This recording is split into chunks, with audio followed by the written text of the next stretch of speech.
Please subscribe Tito Manny Vlog.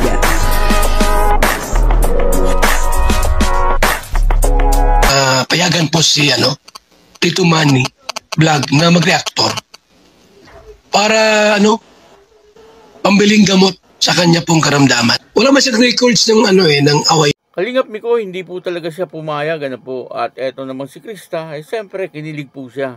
Alamin po natin kung bakit hindi po pumayag etong si Kalingap Mikoy. At siyempre kinilig si Krista doon po sa narinig kay Kalingap Mikoy. Panoorin po natin yung video at siyempre bibigyan po natin ng konting reaction.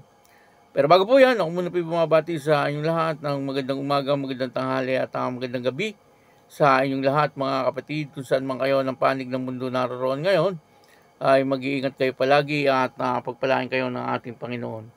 Maraming salamat din po sa patuloy na tumatangkilik sa aking YouTube channel at nanonood sa aking video reaction. Patuloy lang po natin suportahan sila Kuya Bal Santos Matubang, Kalingap Rob at Edna Vlog, Jack Tapia at yung mga kasamahan ko pong reactor sa Kalingap. Gayon din po yung mga charity vlogger na Kalingap partner. Kasama na rin po Victoria Mix Vlog sa etong si Rosbas Official.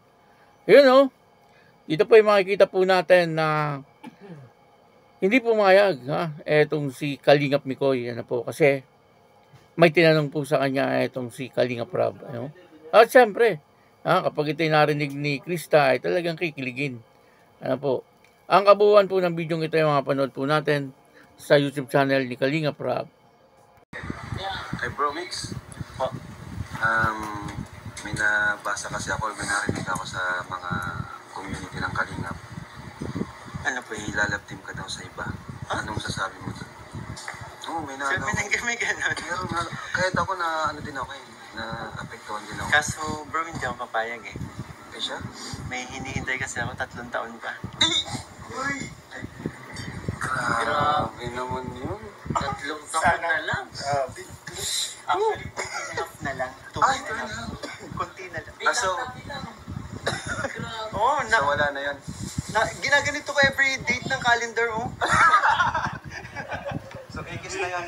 Yes po. Yan na po. Never Malinaw. pagpapalit. Ay! Uy!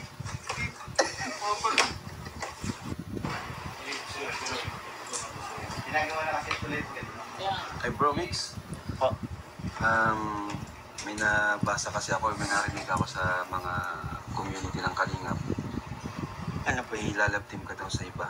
Anong sasabi mo doon? Oo, may na may gano'n. Kahit ako na din ako na apektuhan din ako. Kaso bro, hindi ako papayag Eh siya? May hinihintay kasi ako 3 taon pa.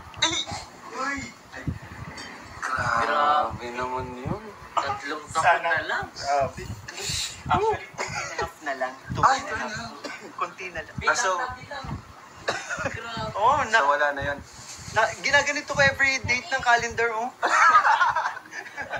So X na yun. Yes po. Yan na po. Malinaw. Never Malinaw. pagpapalit. Ay! Uy!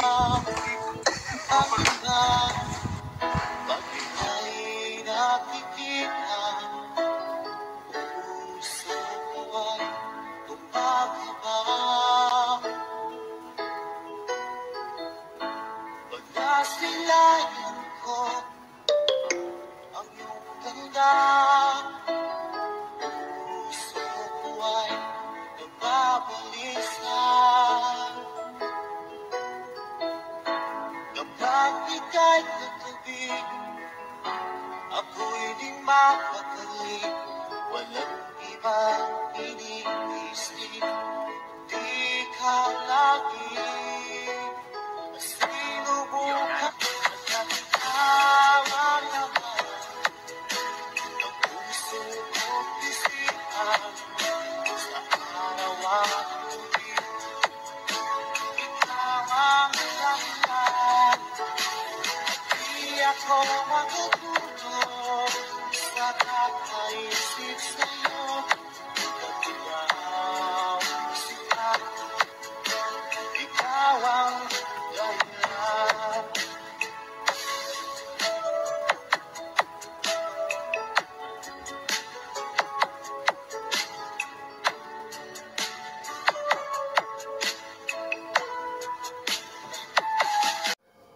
Grabe po dito, no? Si Kalingap Mikoy, ha? Sa napanood po natin. Talaga nga naman, ano po? Pagka yan po ay narinig ni Krista, talagang kikiligin. Etong si Krista, no? At doon nga po, nakita natin, magkakasama po sila, no? Yung mga hagibis. At may kasama din na kay Boys. Ano po? At dito nga, tinanong ni Kalingap Rab, etong si Kalingap Mikoy. Ano po, na parang gustong i-partner etong si Kalingap Mikoy sa iba. Ano po, pero hindi pumayag etong si Kalingap Mikoy. Ang sabi niya po ay talagang hindi pa pwede.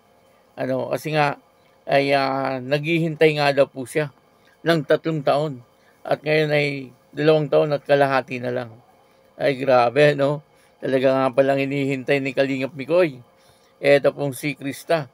Siyempre, ang tinutukoy niya po doon ay si Krista, wala nang iba. Ano po, at ngayon, ilang taon ba si Krista? 15 years old. Ano, 3 taon, di 18 years old na si Krista. Ano? Pagdating ng 18 years old, siguro ay mag-uumpisa na pong manligaw etong si Kalingap Mikoy. Siyempre, sa ngayon ay hindi pa po pwede. Ano po, kasi 15 years old pa lang. At saka baka hindi rin papayag yung magulang ni Krista, no? Na ligawan ni ni Kalingap Mikoy kasi napakabata pa po, 15 years old. Ano po, at hindi pa po nakaka-graduate ng high school. Parang grade 10 yata itong si Krista, no?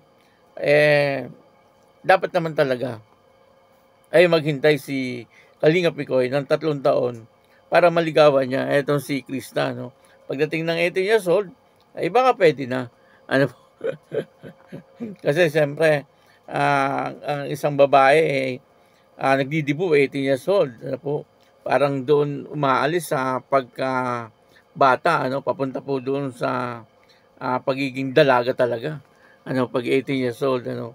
Siyempre, kung papayag din po yung magulang ni Krista, ganun din si Krista, ay pwedeng-pwede, ano, ligawan ni Kalingap Mikoy. Kasi yung 18 years old ay nasa edad na itong si Krista, ano. Depende yan, ano, kung papayag po si Krista. Pero sa tingin ko, ay papayag naman po etong si Krista, ano. Kasi ngayon pa nga lang, ay nakikita po natin na talagang malapit ang loob ni Krista, no, dito kay Kalingap Mikoy.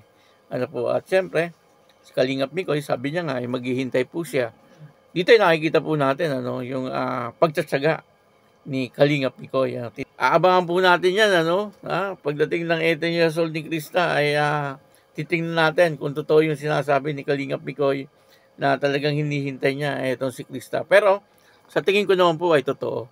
Ano po, totoo. Kasi sa ngayon pa lang, talagang nakikita ko po na talagang merong pagtingin etong si Kalingap Mikoy kay Krista. Kaya lang, hindi po niya masyadong ipinapakita or hindi po niya masabi. Kasi nga, napakabata pa po ni Krista, no? 15 years old pa lang.